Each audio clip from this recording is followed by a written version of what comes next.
नमस्कार। आज की इस खास चर्चा में आपका बहुत बहुत स्वागत है। हम अक्सर क्या सोचते हैं कि कुरुक्षेत्र का युद्ध खत्म हुआ, पांडवों की जीत हुई और बस महाभारत की कहानी वहीं खत्म हो गई, है ना? लेकिन सच तो ये है कि असली और शायद सबसे भयानक संघर्ष तो उस जीत के बाद शुरू हुआ था। आज के इस विश्लेषण में हम उन पुराने ग्रंथों की गहराई में उतरने वाले हैं, जो उस अनकही यात्रा के बारे में बताते हैं। एक ऐसी यात्रा जो किसी जीत के जश्न से नहीं, बल्कि एक गहरे, डरावने सन्नाटे और पछतावा से शुरू होती है। जरा इस दृश्य की कल्पना कीजिए। एक भयंकर बर्फीला तूफान चल रहा है, 6 इंसान और उनके पीछे पीछे चलता एक अकेला कुत्ता उस तूफान में आगे बढ़ रहे हैं। ये कोई आम मुसाफिर नहीं है, ये वो लोग हैं जिन्होंने दुनिया का सबसे बड़ा युद्ध जीता था। लेकिन यहाँ जो सबसे बड़ा सवाल हमारे सामने आता है वो ये है कि द्रौपदी, जिनका जन्म ही आग से हुआ था, वो इस जमा देने वाली बर्फ में सबसे पहले क्यों गिर पड़ी? और उनके पति, जो उस समय दुनिया के सबसे महान योद्धा माने जाते थे, वो उन्हें उठाने के लिए एक बार मुड़े तक क्यों नहीं? इस रहस्य को सुलझाने के लिए हमें थोड़ा पीछे जाना होगा, उस दर्द की जड़ तक जो पिछले 36 सालों से सुलग रहा था। तो चलिए सबसे पहले बात करते हैं उस जीत की जो बाहर से तो बहुत बड़ी थी लेकिन अंदर से बिल्कुल खोखली थी। हस्तिनापुर का विशाल राज दरबार। गद्दी तो जीत ली गई थी, लेकिन युधिष्ठिर के लिए यह जीत पूरी तरह से बेमानी थी। अब जरा इस नंबर पर गौर कीजिए, 40 लाख। जी हां, कोई मामूली आंकड़ा नहीं है ये। सिर्फ 18 दिनों के अंदर लगभग इतने ही योद्धा मारे गए थे। कुरुक्षेत्र का मैदान पूरी तरह से टूटे हुए रथों और हथियारों से अटा पड़ा था। दरबार में दिए तो जल रहे थे, लेकिन जो कुर्सियां कभी कौरवों की हुआ करती थीं, वो अब हमेशा के लिए खाली थीं।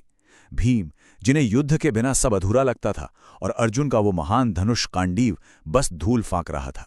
सच कहूं तो ये कोई जीत नहीं थी, बल्कि एक शमशान जैसी डरावनी शांति थी। और फिर एक ऐसी खबर आती है जिसने रही सही उम्मीद को भी खत्म कर दिया।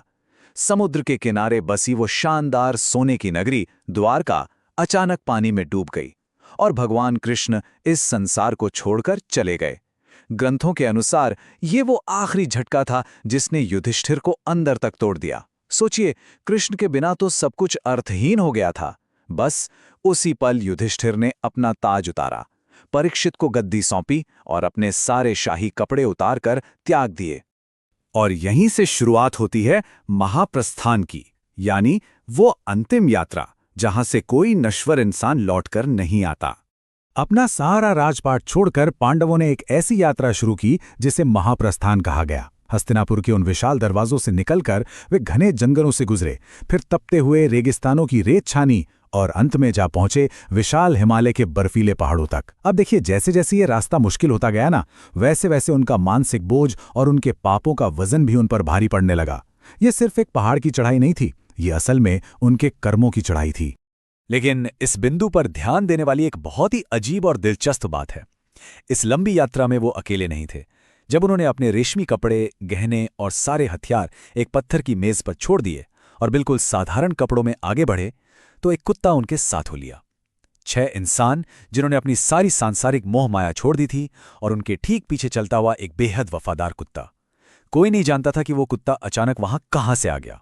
अब आते हैं इस कहानी के सबसे दुखद हिस्से पर, वो अहंकार जो उसी बर्फ में दफन हो गए। जब वो लोग हिमालय की उस खतरनाक चोटी पर पहुंचे जहां हवाएं मानो चीख रही थीं, तब कुछ बहुत ही भयानक घटनाएं शुरू हुईं। दुनिया के सबसे महान नायक एक एक करके उस बर्फ में गिरने लगे। लेकिन क्यों? ये स्लाइड इस बात को बहुत बेहतरीन तरीके से समझाती है। उन महान योद्धाओं के पतन का असली कारण क्या था? द्रौपदी सबसे पहले गिरी क्योंकि उनके मन में अर्जुन के प्रति बहुत ज्यादा लगाव था, ये उनका पक्षपात था। फिर गिरे सहदेव, क्योंकि उन्हें अपनी बुद्धि और ज्ञान पर बहुत अहंकार था। उसके बाद नकुल का पतन हुआ, जो अपनी शारीरिक सुंदरता पर बहुत ज्यादा घमंड करते थे। फिर गिरे महान अर्जुन, जिनका अपनी युद्ध कला पर वो जो ओवर कॉन्फिडेंस था ना, वही उनकी सबसे बड़ी कमजोरी बन गया। और अंत में गिरे सबसे बलशाली भीम, जिन्हें अपनी बेतहाशा ताकत पर घमंड था। तो असल में ये सब उनके इंसानी दोष थे, जिन्होंने उन्हें स्वर्ग के दरवाजे तक पहुंचने से पहले ही उस सफेद बर्फ में दफन कर दिया। एक एक करके उनके सभी साथी पीछे छूट गए। भीम की चीखें तक उस बर्फ में दब गईं। लेकिन युधिष्ठिर, वो एक पल के लिए भी नहीं रुके। उनका चेहरा एकदम पत्थर के समान कठोर था। उन्होंने एक बार भी पीछे मुड़कर नहीं देखा, क्योंकि धर्म के रास्ते पर पीछे मुड़कर देखना मना है। अब इस विशाल बर्फीले पहाड़ पर सिर्फ 2 ही बचे थे, युधिष्ठिर और उनके कदमों के निशानों पर चलता हुआ वो अकेला कुत्ता। अब हम पहुंच गए हैं एकदम क्लाइमैक्स पर, जो थी धर्म की अंतिम परीक्षा। चलते चलते आखिरकार युधिष्ठिर माउंट सुमेरु की सबसे ऊंची चोटी पर पहुंच गए। तभी अचानक बादलों के बीच से एक बेहद चमकदार सुनहरी रोशनी फूटी। साक्षात देवराज इंद्र अपना दिव्य रथ लेकर स्वर्ग से नीचे उतरे। उनके रथ की गर्मी इतनी थी कि चारों तरफ की बर्फ पिघलने लगी। इंद्र ने युधिष्ठिर को एक ऐसा सम्मान दिया जो अभूतपूर्व था। उन्होंने कहा कि युधिष्ठिर अपने इसी नश्वर शरीर के साथ सीधे स्वर्ग में प्रवेश कर सकते हैं। जरा सोचिए, ये वो उपलब्धि थी जिसके लिए बड़े बड़े ऋषि मुनि तरसते थे। लेकिन स्वर्ग का द्वार खुला देखकर युधिष्ठिर ने क्या किया? उन्होंने उस कुत्ते के सिर पर हाथ रखा और इंद्र से सीधे कह दिया कि ये कुत्ता भी मेरे साथ जाएगा। इंद्र ने साफ इनकार कर दिया। उन्होंने कहा कि स्वर्ग में कुत्तों के लिए कोई स्थान नहीं है। और तब युधिष्ठिर ने ये ऐतिहासिक शब्द कहे, अगर ये नहीं जाएगा तो मैं भी नहीं जाऊंगा।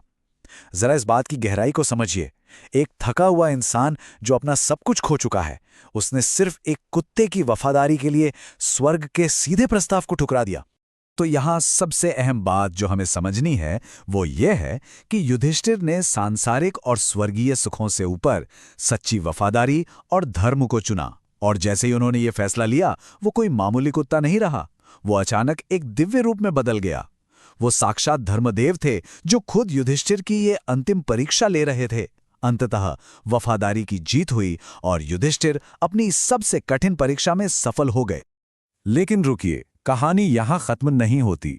अब आता है स्वर्ग और नरक का वो भ्रम जिसने सब कुछ पलट कर रख दिया।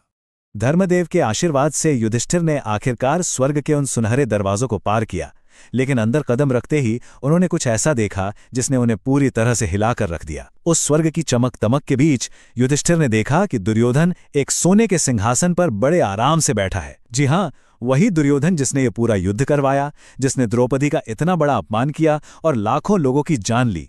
उसे वहां मजे से सुख भोगते देख युधिष्ठिर, जो कभी क्रोधित नहीं होते थे, वो गुस्से से आग बबूला हो गए। ये आखिर कैसा न्याय था? और जब युधिष्ठिर ने अपने भाइयों और अपनी पत्नी के बारे में पूछा तो उन्हें स्वर्ग के बाहर एक बहुत ही अंधेरी और भयानक जगह पर ले जाया गया। वहां से दिल दहला देने वाली चीखें आ रही थीं। उस खून जैसी लाल धुंध के बीच उन्होंने देखा कि भीम, अर्जुन, नकुल, सहदेव और द्रौपदी भयंकर दर्द और पीड़ा में तड़प रहे हैं। वो नरक था। युधिष्ठिर वहीं घुटनों के बल गिर पड़े। उन्होंने देवताओं से साफ साफ कह दिया कि अगर यही आपका न्याय है तो उन्हें आपका ये स्वर्ग बिल्कुल नहीं चाहिए। वो यहीं इसी नरक में अपने अपनों के साथ रहेंगे। अब इस स्लाइड पर जरा ध्यान दीजिए, क्योंकि ये बहुत दिलचस्प है। ये पूरा दृश्य असल में कर्मों का एक बहुत ही गहरा नियम था।